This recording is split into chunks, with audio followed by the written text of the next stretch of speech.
Welcome to the Housing Digital Micro Conference on retrofit and sustainability. Homes fit for the future now. My name is Joe Broon. I'm the publisher of Housing Digital and today's host of the micro conference. Today we look at retrofit and the huge role it plays in making homes more energy efficient, with dedicated initiatives such as the Social Housing Decarbonisation Fund. We look at how social landlords and their supply chain partners are delivering the goods. What are they doing? How are they going about it? And how is the parlous economic climate hindering efforts or indeed spurring them on? We're now moving on to our third keynote of today's micro conference, which comes from Kevin Clarke. Kevin is the account delivery manager at Procure Plus. Kevin, you are free to take over and share your screen. Okay, well, thank you very much for the opportunity to talk today. For those who don't know us, we are a not-for-commercial profit framework provider, predominantly working in social housing, but we also do a lot of work with local authorities. And in June 2021, we put in place a dynamic purchase system, a procurement route for delivering retrofit schemes.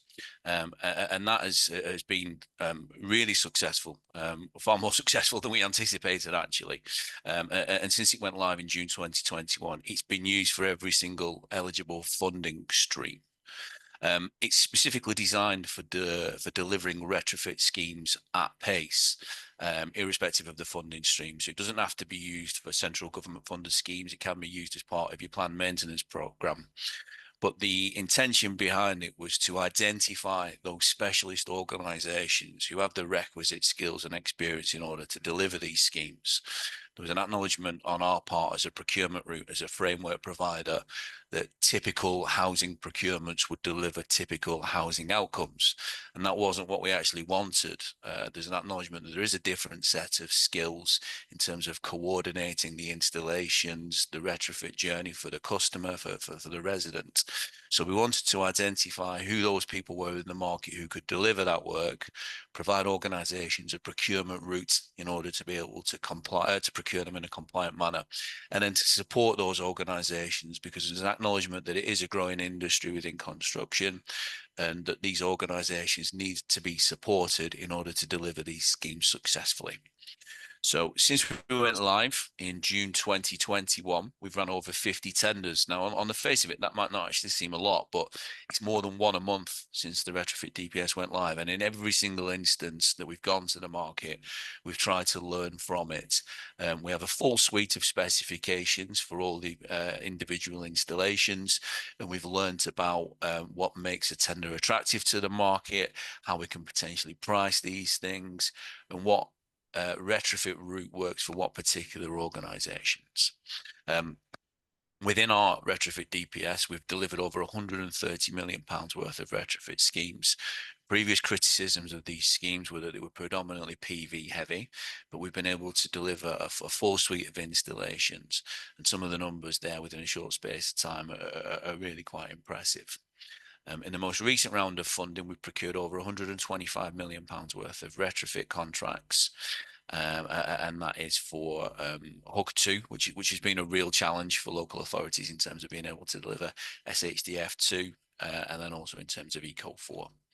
So just very quickly to talk about the DPS, as I say, it's specifically designed for retrofit schemes of this nature, and it's designed for organisations so that they can plan their own routes. Defined best practice by DESNZ is that you separate your retrofit services, so your assessment and coordination. You have them done separately from your retrofit installer, and we have a mechanism whereby you can do that. However, what we have found is that some of our larger clients who are delivering significant numbers, they prefer a turnkey solution, so there is an option for that. But the DPS is designed to allow you to choose your route, and then you can choose, for example, a retrofit services consultant and then use a framework to procure an installer if you were just looking for single measures. But it's absolutely designed to provide that flexibility.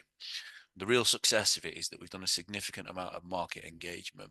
So we've got over 70 organisations on the majority of these lots, and there is a real wide range of contractors and consultants on those lots, from organisations who are small, who have got the capacity to only deliver small numbers, right the way through to the larger tier one organisations, and anything and everything in between. So from our perspective, it's very much about understanding what your retrofit ambitions are, what your capacity internally is in terms of being able to support these programs, and then trying to identify the best procurement route to get the right contractor for you at the right time.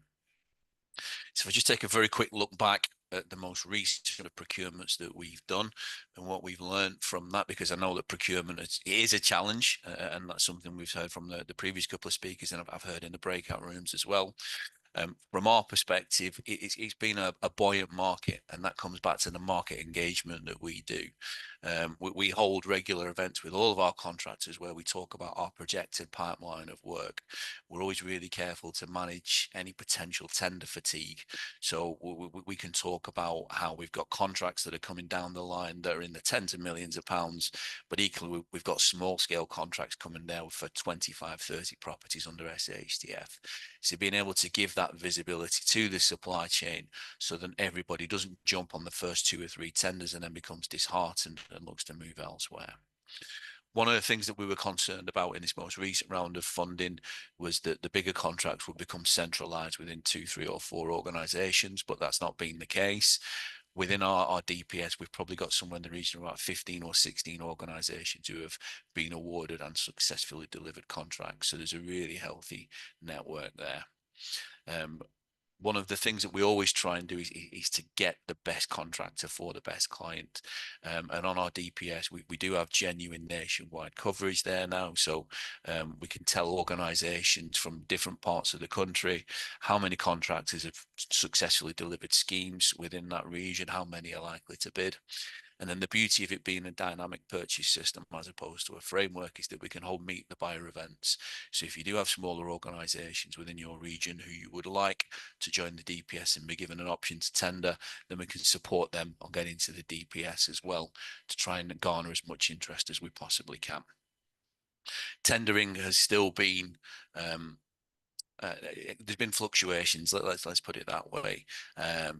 Some of the larger tier one organizations still not quite understanding the principles around cost caps, and we saw some tendering on the most recent Hug 2 tenders where we were being quoted 70 to 80,000 pounds for external wall insulation, which is way outside of anything that you would ordinarily receive from a centrally funded scheme.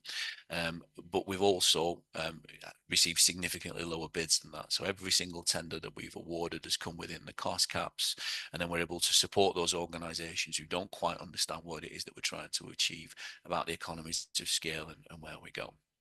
So that's what we've learned in terms of procurement.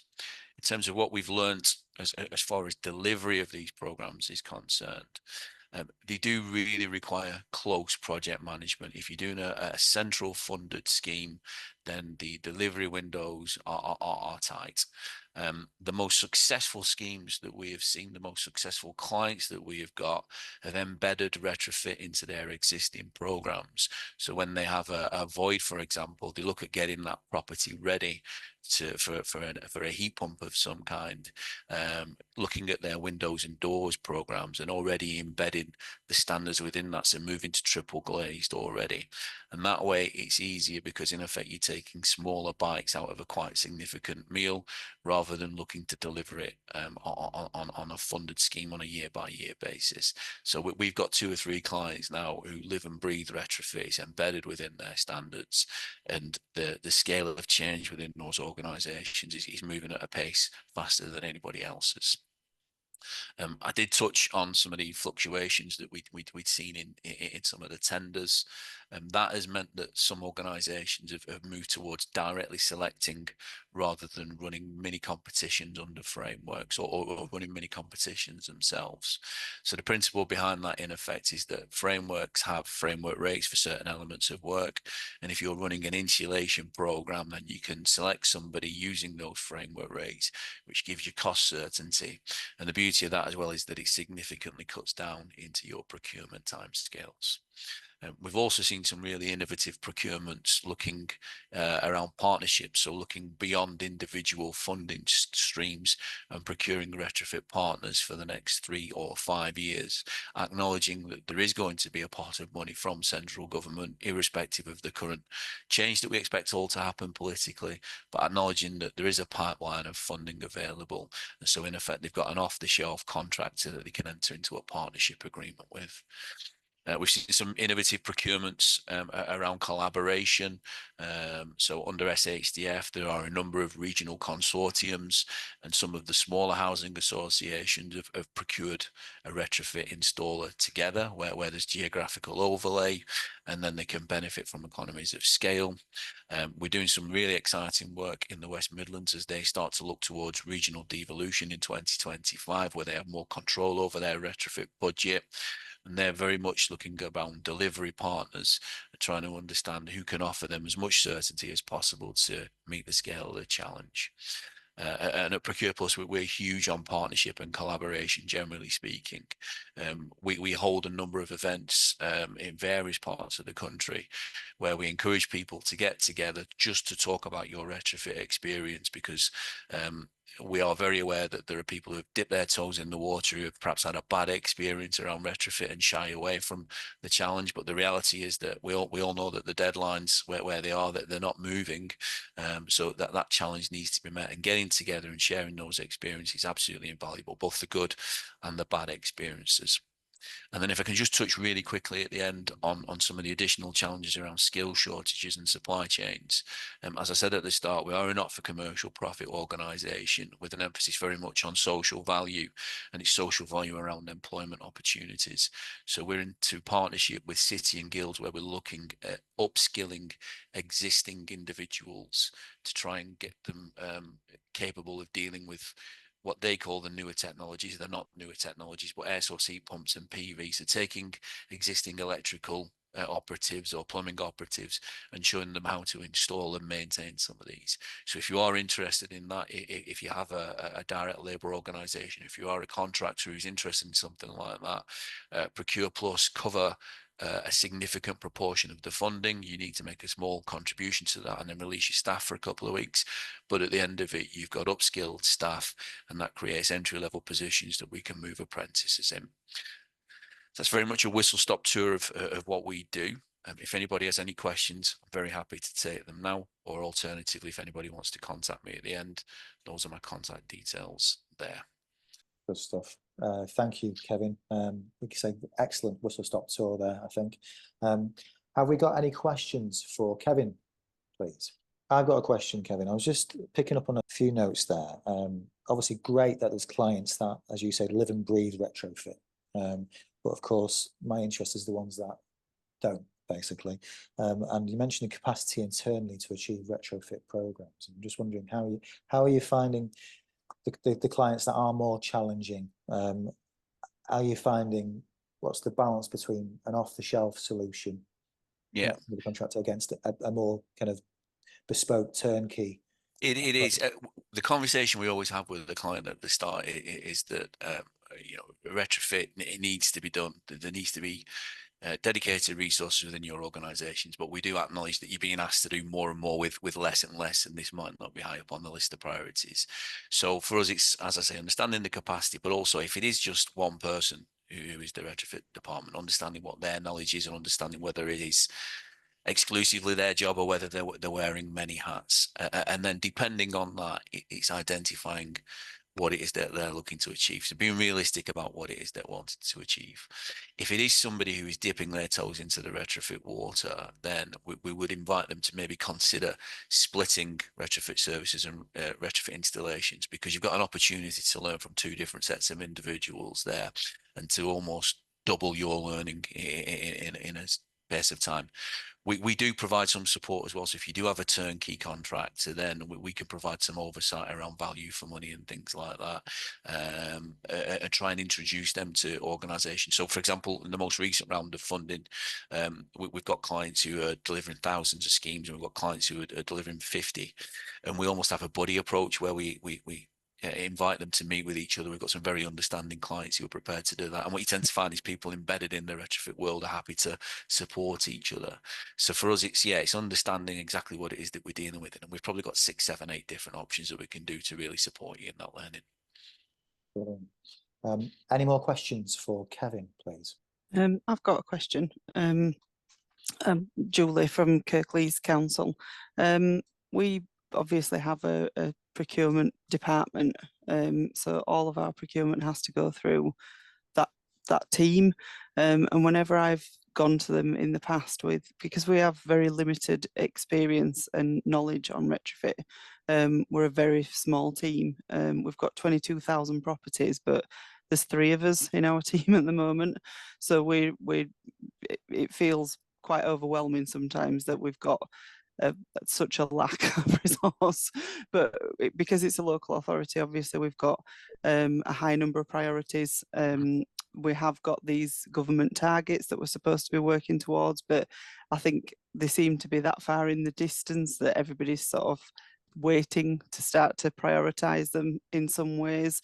That's not the message that I'm getting from the top. We're very much getting from the top that we need to be doing this, we need to be doing this. But ultimately, we are a very small team. Whenever I've taken any sort of procurement options or solutions, because procurement's a massive thing for us, because we are a small team, we have to procure every single contract. So we don't have the skills in-house for the installation works, or we've got an M&E team, so we can do heat pumps and PV, but any installation, EWI, IWI, cavity loft, anything like that has to be procured. We also don't have the retrofit skills, so we have to procure the assessors and the contract and the coordinator. So it's every scheme we have to procure a number of contracts. And I have a number of times gone to procurement and said, could we look at an option like of a turnkey solution? Like you said, just get one contractor on board that delivers it all, and we just hand over the properties and they do it. But they seem quite resistant to that because we've got to prove value for money at every turn. And I understand that, obviously, we've got to do that. But how do you see the difference between, because I mean, to me, if you factor in officer time for getting those specifications written, the contracts written, putting the procurements out to tender, evaluating the bids, and then awarding, if you factor in all the time that you're losing doing that on the officer time, I would say that would probably outweigh the additional cost for getting a turnkey, more expensive contractor in. But do you agree with that? Do you think that that's probably reasonable to assume? Yeah, it is a challenge, and the other thing as well is that everybody gets the funding announcement at the same time, so everybody in effect goes to market at the same time as well. So, organisations who procure individually are in effect competing against people like ourselves who the more experienced retrofit organisations, and it very quickly becomes a contractor's market. So it does become a challenge. I think one of the things I said at the start was that typical housing procurements deliver typical housing outcomes, and that's not what we're looking for here. It's absolutely not. And there is, in terms of what we see in terms of the pricing for some of these centrally funded scheme, it is higher than we see from our typical social housing procurements. But that's ultimately because contractors are building in risk, and there are so many unknowns and variables. So it is a tough one if you compare it to a typical. If you were just doing an insulation program, you compare prices, you're not comparing apples for apples, so it's not a fair comparison to make. What we can do is in effect, we can benchmark against any number of other comparable tenders that are out there. So not insulation projects or PV projects, but centrally funded multi-installation projects. And we're always happy to share that information with them. What we also try to do is we don't ever guide a client in terms of, we don't make the decision for them. We'll give you the numbers so we can provide benchmarking for a turnkey solution or for splitting retrofit services and retrofit installations, and give you the numbers. And then you understand, broadly speaking, what you're expecting to pay. And then you can understand the difference in it as well, because, I don't think either are a perfect solution. And that's why it comes back to what it is that the client wants. But with these retrofit schemes, with the compressed delivery time, if you lose 6-7 months for doing your procurement, you're giving yourself such a significant challenge. And on the most recent Hug 2 ones, where the goalposts have been moved significantly part of the way through the scheme and people are losing the funding and things like that, it becomes a real challenge. And as we look to SHDF Wave 3, where people congratulate themselves and say, well, we've got a 3-year delivery window. Well, you do, but you need to spend 40% in your first year or you lose it.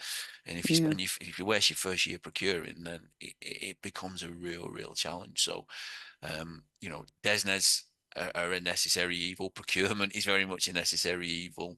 We all know that. So it's just about being smart as best you can. And I do understand the challenge from a local council perspective.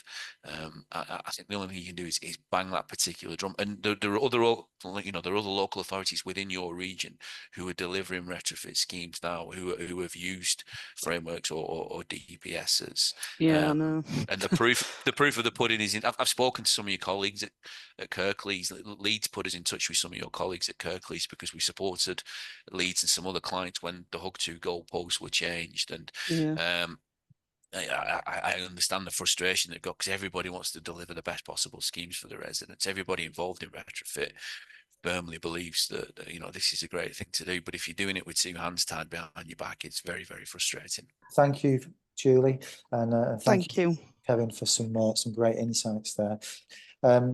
So just say a big thank you for attending today. Thank you to our presenters.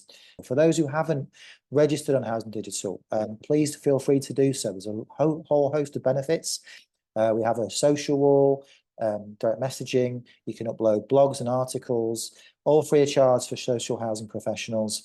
So if you haven't registered on Housing Digital, please feel free to do so.